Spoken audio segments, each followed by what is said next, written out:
We humans do not understand compassion.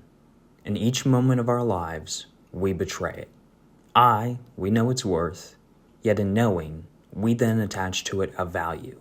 We guard the giving of it, believing it must be earned. To law and IMAS, compassion is priceless in the truest sense of the word. It must be given freely, in abundance. What's up, BookTube? Today I'm talking about Memories of Ice. But this time I'm talking spoilers. So if you have not read Memories of Ice by Steven Erikson yet, please do not watch this video. This will contain a ton of spoilers, a ton of great moments. So if you are interested, please check out the spoiler-free review I uploaded yesterday if you have not yet read Memories of Ice. If you have, though, and you want to hear me talk about spoilers, you can proceed. Just letting you guys know. This will contain spoilers, so be warned. Starting with the prologue, I think Memories of Ice probably has the best opener yet. When I read the prologue for Gardens of the Moon, I was like, okay, this is interesting, but I don't really know what's going on. Then I read Dead House Gates, and I was like, okay, I kind of understand how this world works a little bit better, right? It was really violent, and it was a really great way to just open up how the rest of that book would unfold. But this one, I think, is probably the most significant so far, right? Not only do I think it's just the best when it comes to the display of how old this world is, but also I just loved it. Like, it's just like a great prologue, It opens up on this group of IMAS who are trying to hunt down the Jaggats. And this beef is like 300,000 years old. And you could argue that this whole tension between the IMAS and the Jaggats is a major reason that this book happens in the first place, right? Just like with everything that is revealed by the end with the Jaggat that takes over the seer's body or something like that, you can really see instantly how everything is connecting. So I think this book opens up, especially in retrospect, incredibly strong. The part that I really want to talk about, though, is not the IMAS section, but rather the crippled god section. Now, if you've read this book and you've read this series, you already know the crippled god is the big bad. I mean, this is a god who was apparently, at least according to what we see in Memories of Ice, torn out of some foreign warren, I'm gonna guess the Warren of Chaos, and brought down to kill this high king named Kalor, who was, just an absolute horrible tyrant. He's the oldest king, I think, that at least that we've been shown so far. And this crippled god was summoned to come down and kill him. But on entry to the Malazan world, I guess, he fell and he died, or at least got severely injured and crippled. And now, because of that, he wants to seek vengeance, and it's the entire reason that this series is happening in the first place, right? So Gardens of the Moon does a lot of setup, Dead House Gates does a lot of setup, but Memories of Ice is really the place where this story kind of really legitimately starts, right? Because now we know who the big bad guy is. We know kind of more generally what is going on and the background. So I think that this prologue does a great job at setting up the rest of this book, and not only the rest of this book, but probably the rest of this series realistically. So I gotta tip my hat to Erikson. The prologue's great.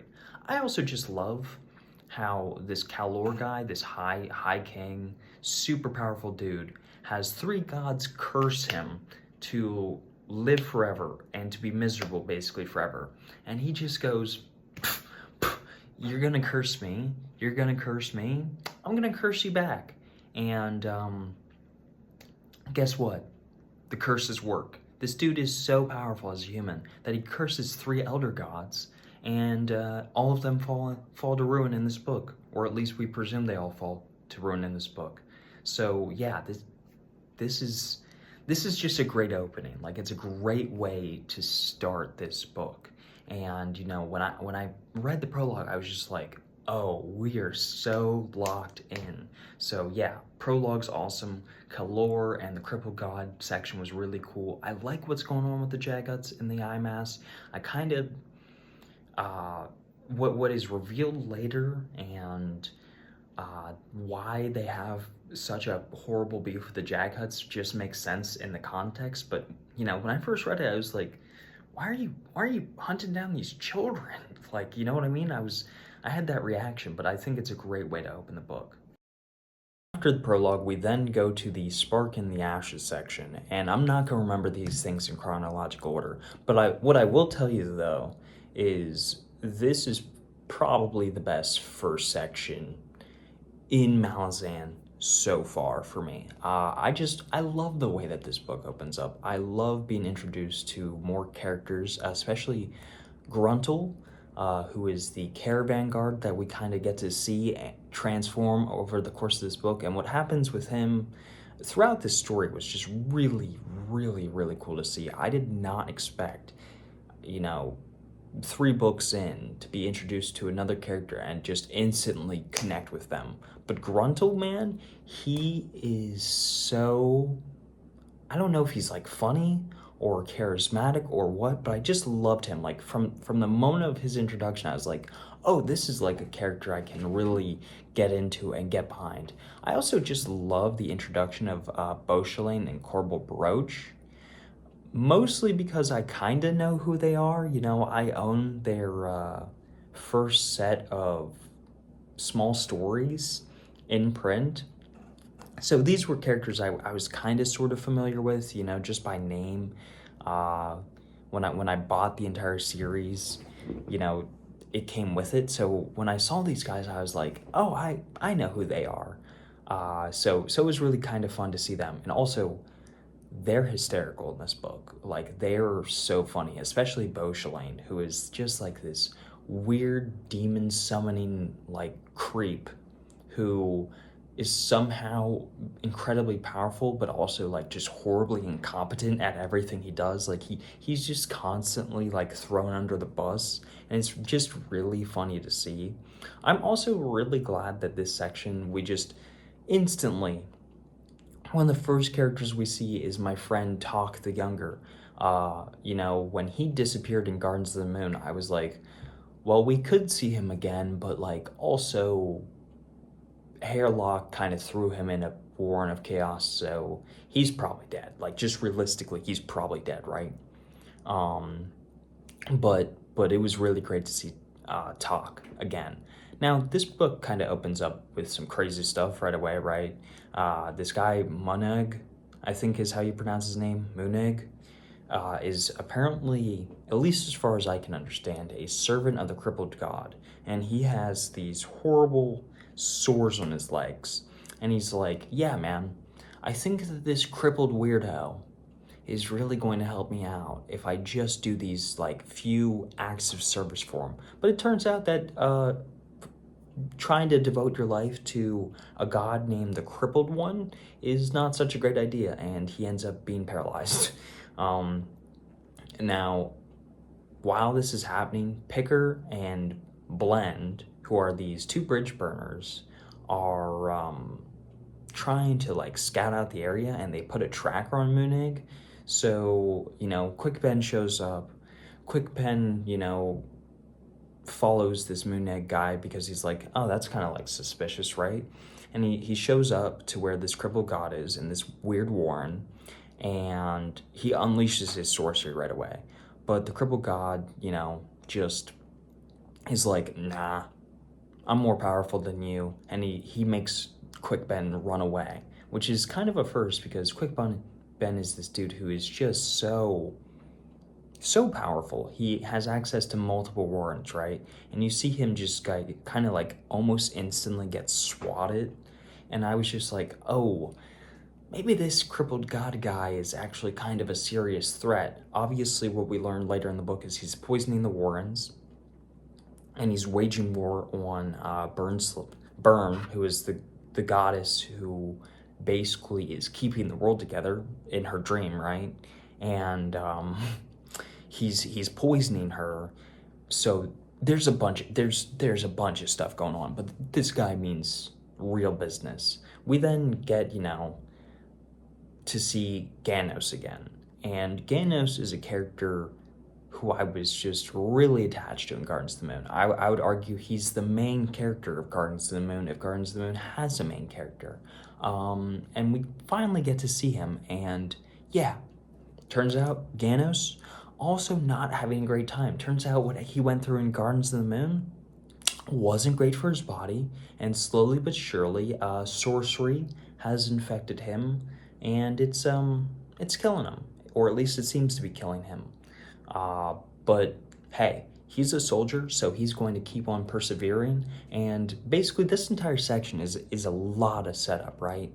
They're setting up a lot when it comes to this conflict that's eventually going to happen with the Panion Domain, because this entire section is the Malazans, who I've mentioned, the Bridge Burners, Whiskey Jack, Ganos, Dujek, all of them are coming together to make an alliance with Kaladin Brood, our boy Anamander Rake, and just the Jerujistan people who we saw in Book 1, right? Because that is how serious the Panion threat is. So they have to just all come together and fight the Panion Domain, but what they don't realize is that the Panion Domain is being backed by the Crippled God. So there's all sorts of crazy stuff about to happen. Just like there's a ton of setup. And what we are eventually revealed is that Ganos is apparently somehow the master of the deck of dragons, which was insane to me. And then a whole new race is introduced in this section too. The, I'm not going to remember. The Kachane Tamala, I think is how you pronounce it. I'm pretty sure. They are introduced, and basically what the Kachane Tamala are, at least from my understanding, are dinosaurs with swords for arms. They're undead dinosaurs with swords for arms. So if you thought, hey, Erikson, you just haven't turned up the crazy high enough for my liking yet. Don't worry about it. Don't worry about it, because he introduces an entirely new race, which are ancient, like at least as old as the Talani Mass, if not older. And it turns out they are a bunch of undead, sword-wielding dinosaurs that at one point had ancient technology that rivaled anything today, and they had wiped themselves out. But now the Panion Domain have brought them back to life, which, gonna be honest, seems like a bad idea. I guess we'll see how that turns out in future books, but how it turns out in this book, if it's any indication, was a terrible idea, because these Kachane Tamala man, they're vicious. They just kill. They are very, very good at killing. The amount of horrible, just violence that they commit in this first section, especially against like Gruntle and the two necromancers, Corporal Broach and Beauchelane, and what like happens there is insane. Like it's amazing that this book opens up so dramatically. We get all of the cool dialogue between the Malazan group and the I'm going to call it the Jerujistan group or the Kaladin Bird group in the future. And then, we get back to Gruntle and you're thinking, oh, this dude's just like a caravan guard. You know what I mean? Like, this dude's he's just here. He's just hanging around. And then the Kachane Tamala show up because the Panion Domain's trying to take over Janabakis. And they just kill stuff, and you really don't expect it, especially like the level of violence Erikson shows off. So I think that this first section is it's really cool. It's really, really cool. You get so much information here, right? You reveal the Night Chill reveal, or what, if you didn't make the connection already, like myself, because I'm dumb, you realize that Night Chill was a goddess who is now possessing at least part of Silver Fox, who is a like chimeran human almost, because it's It's Nightchill, the goddess. It's Tattersail, the woman from the first book, and it's also this Rivy girl who is growing up super fast because she's taking the life force from her mother, literally. And then there's also Beladan in there somewhere, who doesn't really come to the forefront, but he may be in that body of souls. And it's just, I mean, this first section is just really, it's nuts.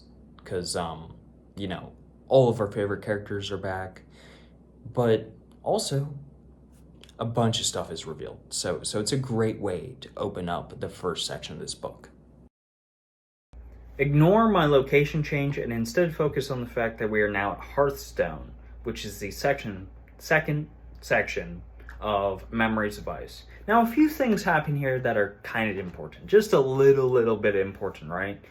First of all, I would say the most significant thing that is revealed in this section is the fact of what's going on with the Crippled God, right? Which I talked about a little bit earlier, but this is really the moment where we as the readers and the characters themselves realize what the Crippled God, the Crippled One, is doing, right?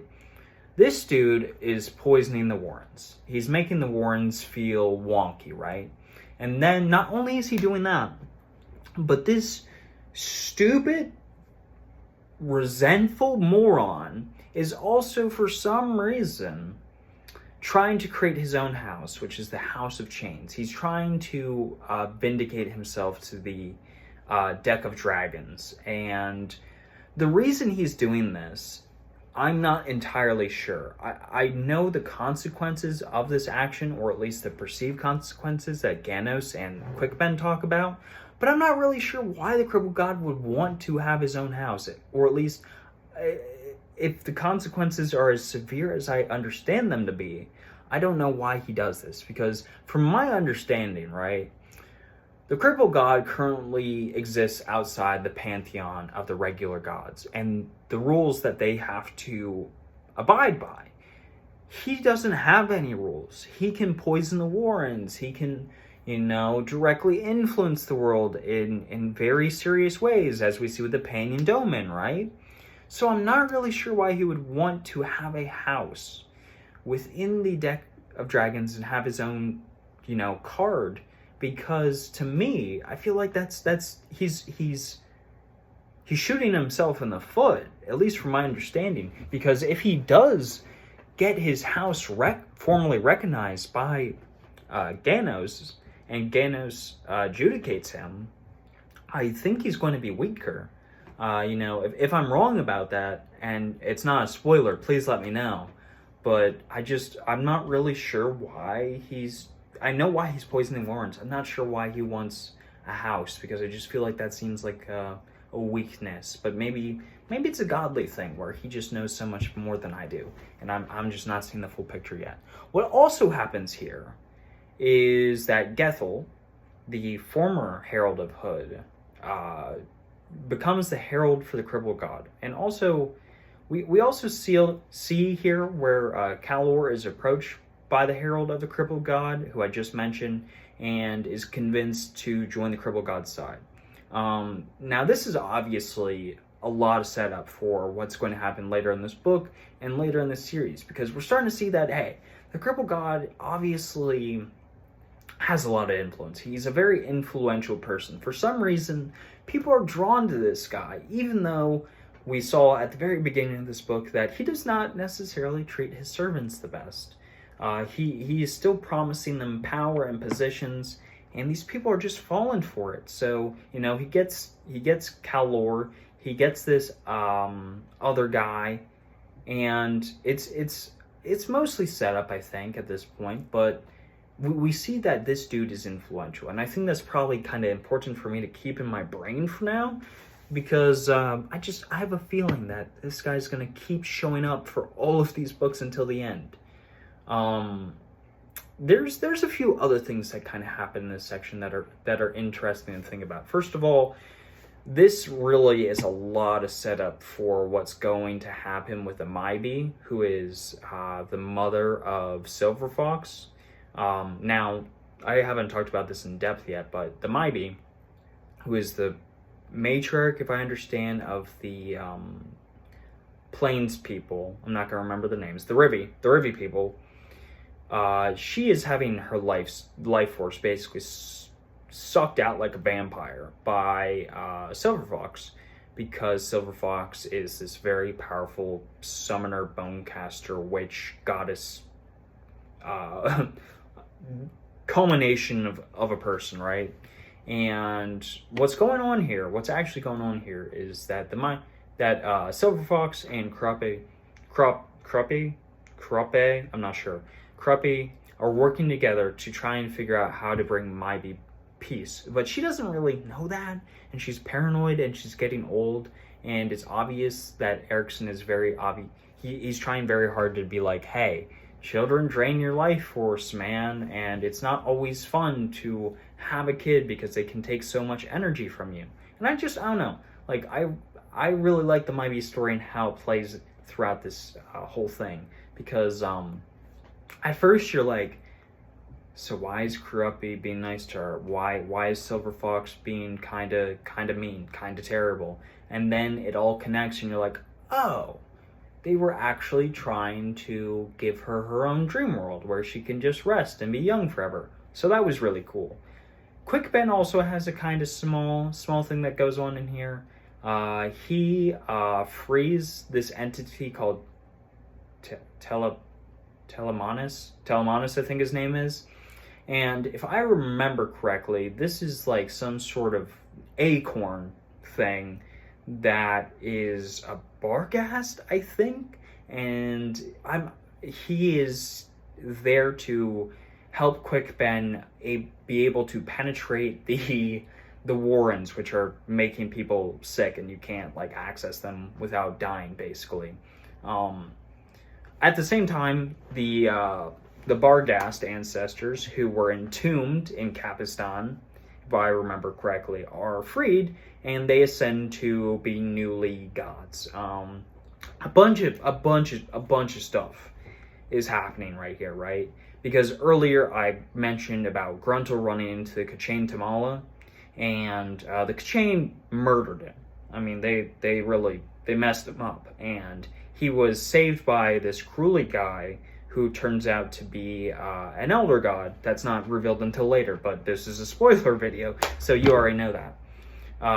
Also, at the same time, the Malazans are trying to recruit, that's not quite right, recruit the white-faced Barghast. And the way they do this is by having Trutz, their local Barghast, fight the son of a chieftain, and he ends up winning. So there's just a lot happens in this section, and I'm kind of like briefly going over it, but the thing that I really took away from this section was what's going on with the Crippled God.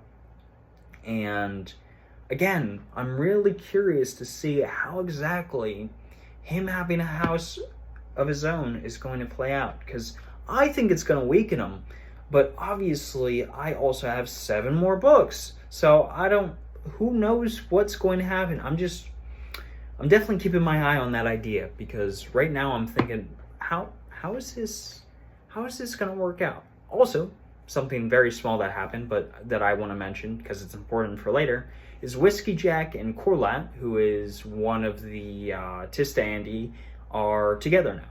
They get together because they're just attracted to one another, and it's actually kind of sweet. Like it's nice. It's one of the few shining moments in this entire story that is even somewhat happy for even 10 seconds. So we love to see it. Capistan. What can I say about the Capistan section for Memories of Ice? Well, a lot actually, because this is really where I think Erikson turns everything in this book to like 15. Because, I mean, stuff just kicks off right away, right? The Panion Domain comes in, and they besiege Capistan, right? And this has been the place all along, this entire book, where everyone was going to come together and meet. But now it's under siege by the Panion Domain. And the stuff that happens in this section while Capistan is under siege is just incredible. First of all, The stuff that happens with Gruntle specifically in this section is really great, right? What happens, and I'm not going to say exactly what happens because it will get me permanently banned on YouTube, is that Gruntle's friend, Stony Manhackus, is assaulted, we will say.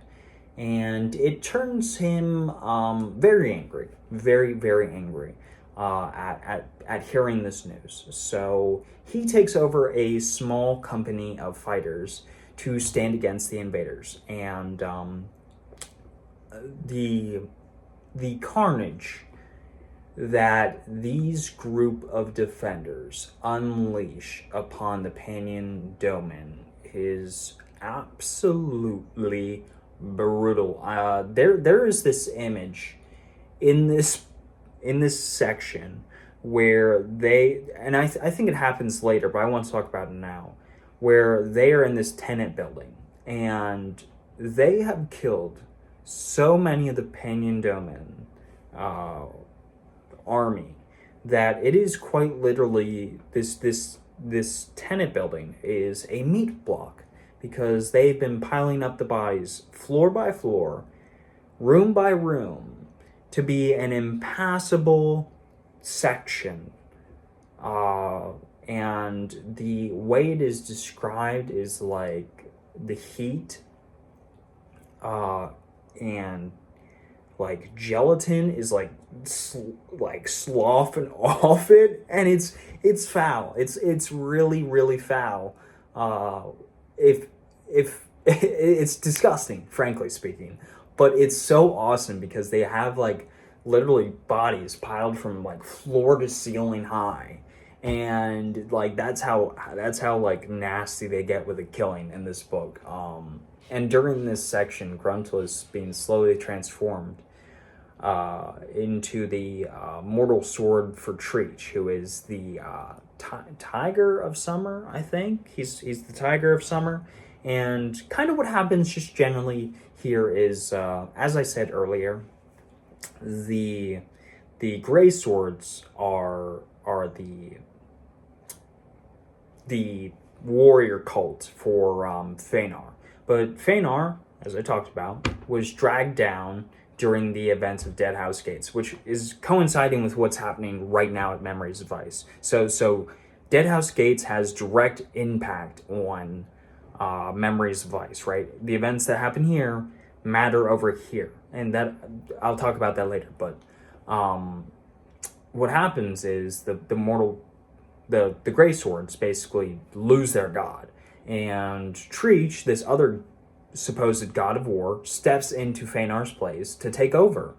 And because of that, the people who are following Gruntle kind of ascend when it comes to like their power level. They're not necessarily ascendants or reaching ascendancy, but it seems like their god is really blessing them, especially Gruntle, who is like turning into this like saber-tooth looking like just warrior cat man. And it's, I don't know, like the transformation is just really, really, really cool. And I just like, it was just awesome to see. And the brutality again was sickening almost. If I didn't, absolutely love it, it would probably be sickening. But it's like, it's both gross and also really cool at the same time, because these are people you're rooting for, so I guess it's not so bad. But yeah, the whole Gruntle part in this specific part of the book, maybe one of my favorite moments in this book, because it's just so great. Whiskey Jack and his companions, basically the Malazans and everyone else, realize, hey, this crippled god guy is like 110% behind the scenes, and he is backing the Panion Domain. So we're not only fighting like a rising empire that is, by the way, filled with cannibals and other things that, if I talked about them, would get me banned off YouTube. But also turns out, hey, this super pissed off god is in charge. That's probably not good. Maybe we should reassess. they also realize at the same time, well, we can't really reassess, we can't really pull out of this war because, well, there's too much at stake. And there's just a lot of realizations in this section. You know, everybody realizes that Krape is not some just blathering eel moron. He's actually a mastermind. And there's just a lot of revelations in this book. At the same time as what's going on in Capistan, our friend Talk, who I have not talked about a lot, mostly because he's unfortunately being tortured by the Panyan Seer, pretty brutally. He and Envy were working together earlier to try and fight their way to Capistan. But Talk really thought that he would get brutally murdered, so he makes the frightful mistake of following the Panyan Domin by himself in their army of cannibals. But he ends up getting captured by Seer, and he's slowly being tortured by having this matriarch, which is this giant Kachain Tamala, basically use him like a baby. Like literally like he's feeding off her, and she's crushing his bones, and it's super dark. It's super dark, and I don't want to talk about specifics, but it's really it's a really messed up scene, like what's happening to him. And it's probably the darkest part of this entire story, at least in my opinion, because this character we finally get to see that we loved in Guardians of the Moon is now being tortured, right? What also happens is that the bridge burners finally show up to Capistan to meet up with Gruntle. And honestly, Ganos specifically's interaction with Gruntle and Akovian, probably the best, like, 3 bros to ever be bros in this entire series so far, especially Gruntle and Ganos, who are both like, so you've suffered a lot, huh? Yeah. Sucks, right? I don't want to be here. I don't want to do this anymore, but I have to because a god or gods have chosen me to do some important stuff. So I guess I can't completely, check out yet. So that entire section, I don't know, like there's just something about Erikson's writing, specifically when it comes to companionship. He just nails out of the park. Like, he just makes every interaction so fun to watch, especially characters who are on the same side. At the same time as all of this is going on, a bunch of other stuff happens in this section. First of all, we need to talk about Akovian, who I've been pushing off until now. Akovian is the shield anvil for Feanor.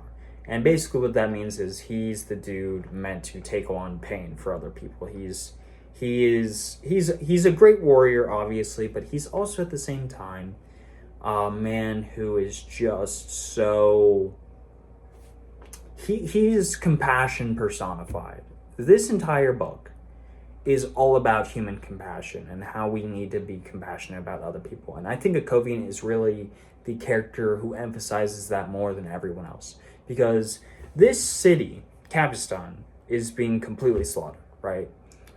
Thankfully, the citizens are underground, but the people fighting in Capistan, Gruntle, the Grey soldiers, the guard, the Malazans that eventually show up, right? Everyone, they have a hard fight against the Panyan Domin. And it leaves like tens of thousands of people dead, including the Panyan Domin, who a lot of them are just like being brainwashed.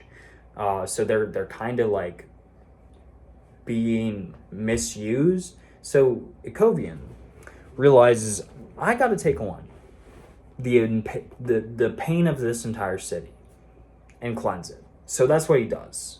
And it is just so, like, it's such a good scene. It's so powerful, and it's literally not even the most powerful scene in this entire book. That's later, and it's another Akovian scene. But yeah, he takes on the literal shock and pain of the entire city and cleanses it. That way, the souls, I suppose, if I understand correctly, can have peace and no peace, and they're not just haunting this place. Also, I really, really like Ganos and Silver Fox's conversation. It's in chapter 17. I actually wrote down exactly what pages it is in case you want to reference. Pages 685 to 689. Basically, Ganos realizes, hey, I may be the master of the deck, and these gods may be playing me, but I'm not going to play into their game. In fact, I'm going to be the person who stands between gods and mortals and says, "You can't have us anymore. You can't have us anymore." And that entire section, I don't know. I just love that conversation. He said something along the lines of, "We all have our lives, and you can't like mess with us anymore." I don't know. I just thought it was just a great section, specifically for Ganos, who has been my favorite character throughout the series. So I love that part. Haboric, who I was forgetting the name of earlier, is mentioned for pulling down Fanar. That also happens. And Cruelly, it's revealed, is actually Krull. So a lot happens in this section. But I think the most important parts are probably Okovian taking on the pain of the entire city. I would say Ganos' conversation with Silver Fox, and Gruntel's slow ascension to being the mortal sword for Treach, who is this warrior god.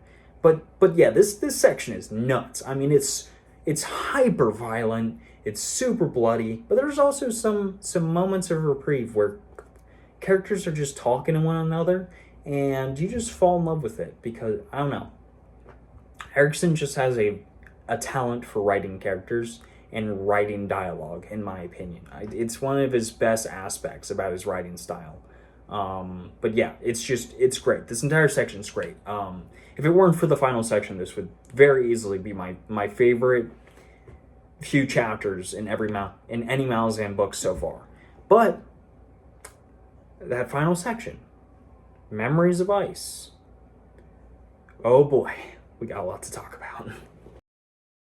Ignore the fact that I have yet again changed my location and my clothing. I ran out of time to finish this last night, but we're picking up with the Memories of Ice section for Memories of Ice. So this final section for this book is just like insane. So let me just get straight into it, right?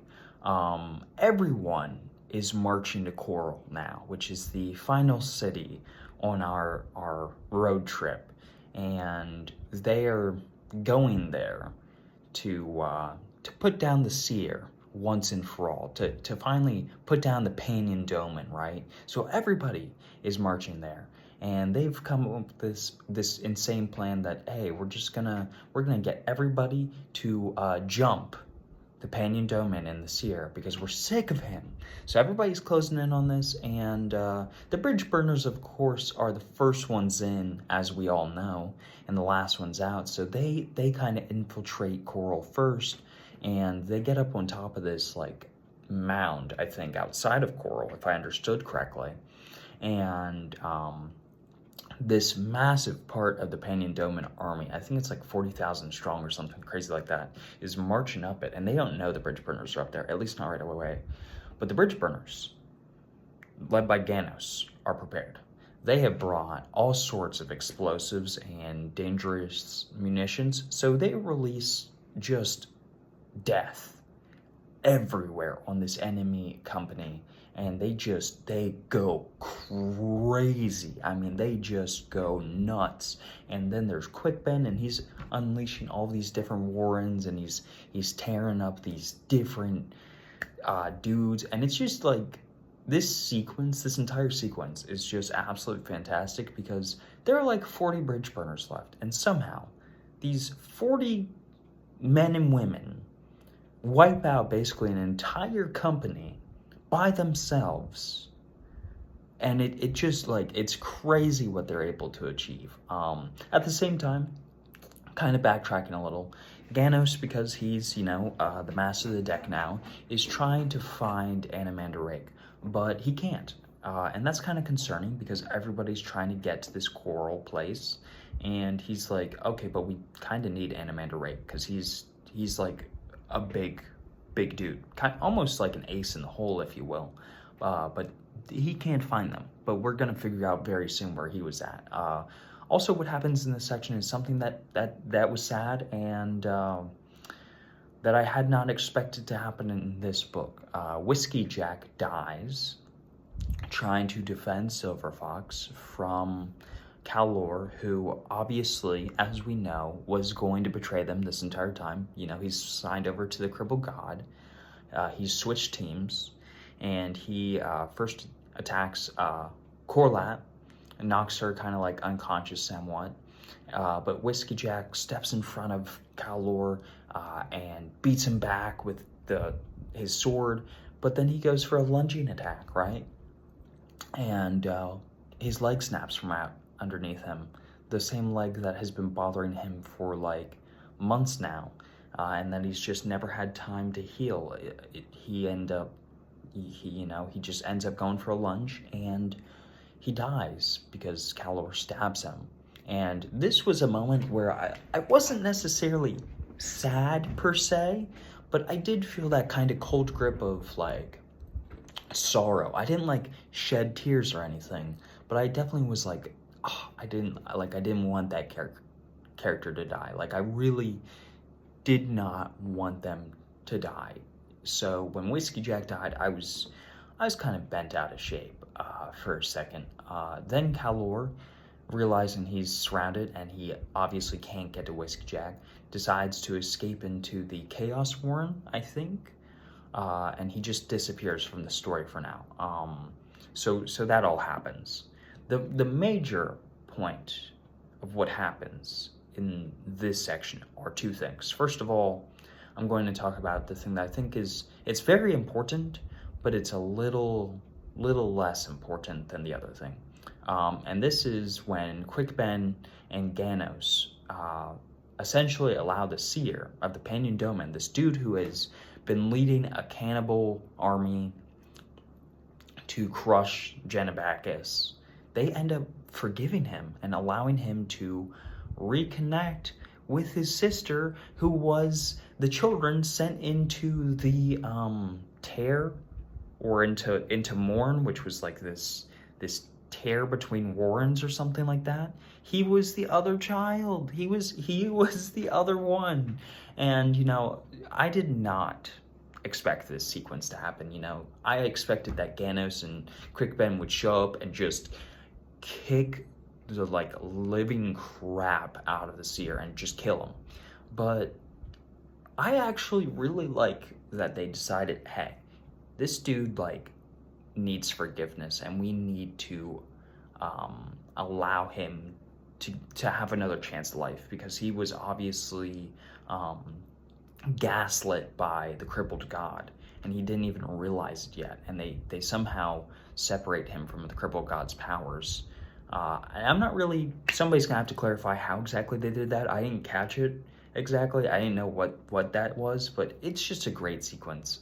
A few other things that happen, because I really want to touch on these before I get into the big moment that happens in this section, is Moonspawn appears finally and destroys like half the city, destroys a bunch of the rooftops, and a bunch of the Tistandi unleash their warrens and just cover Coral in like their warren. I'm not sure exactly what the effects of this are going to be, but it seems like Coral is now like permanently shadowed by darkness, which is kind of cool. Like, I was really like, oh wow, that's like visually in your brain, you're like, how does that, what does that look like? Like, it's eternal darkness, or like, what does that look like? But I'm interested in learning how exactly that will affect the city and its populace, if it'll affect them at all. I have to imagine it will.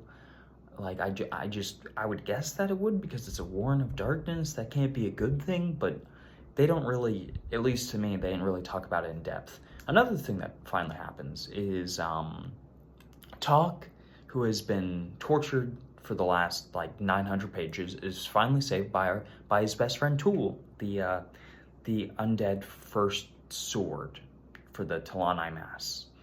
And Talk this entire time was possessed by this beast god, which he was keeping in the socket of his eye or something like that, and his soul is released and he's saved, and he rides on the back of this god who is finally released, that was introduced at the beginning of this book, and he is then resurrected in another body, so that he can become the first, the first sword, the mortal sword of this god. And I'm not going to remember their names, but they're like ancient warrior gods of some sort. So it's a pretty cool scene.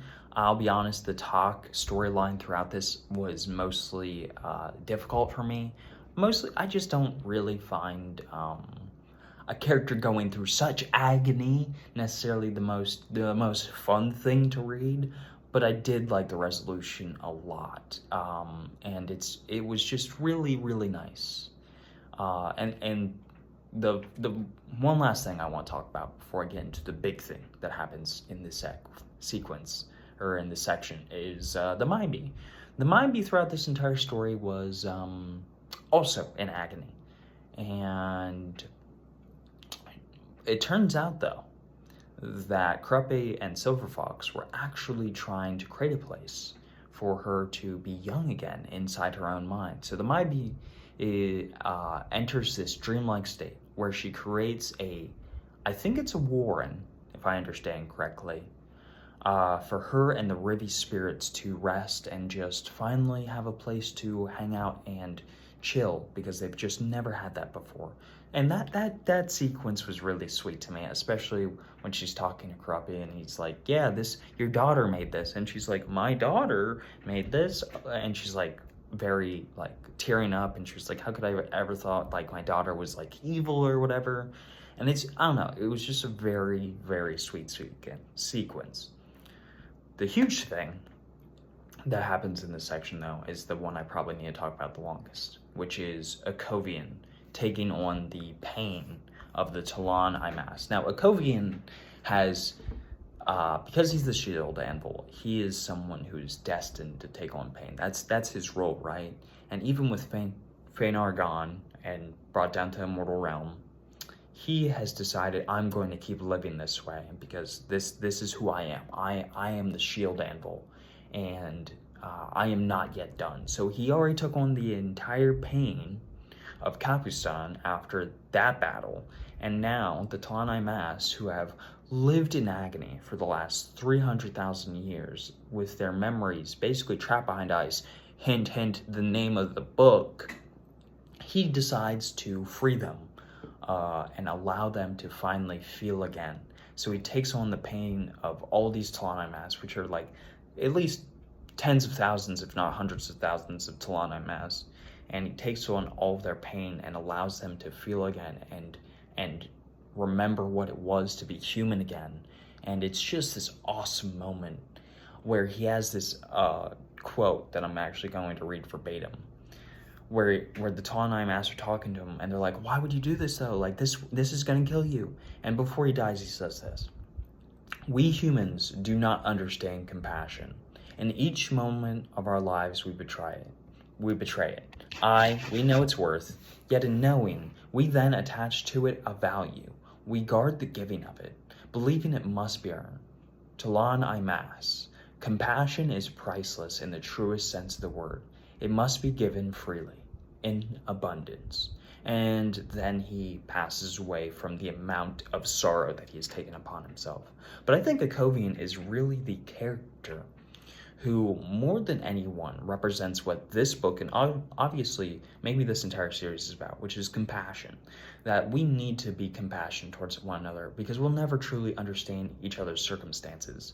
And because of that, we just need to be able to be forgiving and loving to one another, and that compassion is this priceless gift, and that there should be no circumstance where we shouldn't give it in abundance. And we humans and we mortals really just need to try harder to make the world a better place through our compassion. So I think that was just I think that is probably the most powerful moment of the book. I didn't cry at his death, but I did get that sense of, okay, Erikson, I see what you're saying, and not only do I see what you're saying, but I also totally agree. Like, I 100% am in agreement right now, because I really do believe that, compassion is key to living a good life. And if you can't give your fellow man compassion, then what are we doing? Why are we here if not to improve the lives of other people? And I really, really like that sentiment from Erikson. So I feel that was a really very powerful thing to have in there as kind of basically almost the final sequence. Obviously other stuff happens, including the death of basically most of the bridge burners except for a handful. And I actually really like the sequence where Ganos, because he's the master of the deck now, can give blessings. So he gives the blessing to the bridge burners in Moonspawn as it's sinking. And I don't know, it was just like that was a really very powerful way to end the book. But yeah, this entire final section slapped. Now I'm just going to quickly go over the epilogue because, it's just like a fun sequence. Ganos, having left the army, having left the Malazan army, decides, hey, I'm going to go visit Picker's Tavern that has opened up in Darujistan, because that's where the remaining bridge burners are. And he goes there to exchange stories with the rest of the bridge burners. And who else could be there except for our friend, the historian from Deadhouse Gates, whose name I'm not going to remember right now. But he has somehow been resurrected. I don't know if it's necromancy or what exactly it was, but he then tells the story, or begins to tell the story of Coltane to the bridge burners, because, it's Deadhouse Gates and Memories of Ice pretty much is happening at the exact same time. But yeah, great way to end this book. Great way, because it wraps everything that happened in Deadhouse Gates into Memories of Ice. There were already sequences where, Deadhouse Gates had impacted the events of Memories of Ice, but this was really the moment where I was like, oh, it's all coming together. Like, it's all coming together. So yeah, overall, Memories of Ice is great. It has a lot of really powerful moments, especially with the Kovian, Ganos. Whiskey Jack's death was really powerful. I really like Gruntle. I thought he was a great addition to the cast. I hope we see more of him. I kind of hope just a little bit that we see a Kovian in the future, even if it's like in a Warren of Death or something like that. I would love for him to be brought back to life just somehow, because I think he's a great character. But if he's not, I'm not going to get super upset. But yeah, my favorite moment would probably be a Kovian's "Let me embrace you" Talon Imas moment. But I'll also say, as a side note, another favorite moment of mine was Gruntle's ascension to the Mortal Sword of Treach. I thought that was really fun. And the final one I'm going to mention is Ganos' conversation with Nightchill. I highly recommend, if you don't remember it, to go look it up, because I think it's probably one of the most powerful exchanges between two characters so far in this series. But yeah, that's kind of all I have to say. I look forward to the discussion in the comments, because this is a long video, and I apologize for that, but this is also a really big book, so I couldn't help it. But yeah, Memories of Ice, best Malazan book so far, best moments, best chapters, best characters. I think I gave it a 9.7 out of 10 on my spoiler-free review, and I'm gonna stick to that because it was just excellent. So thank you guys for watching. If you want to, like and subscribe, and join in the comments down below. Tell me your favorite moments. What you got from Memories of Ice? If I missed anything, moments that you want me to talk about, please let me know. Thanks.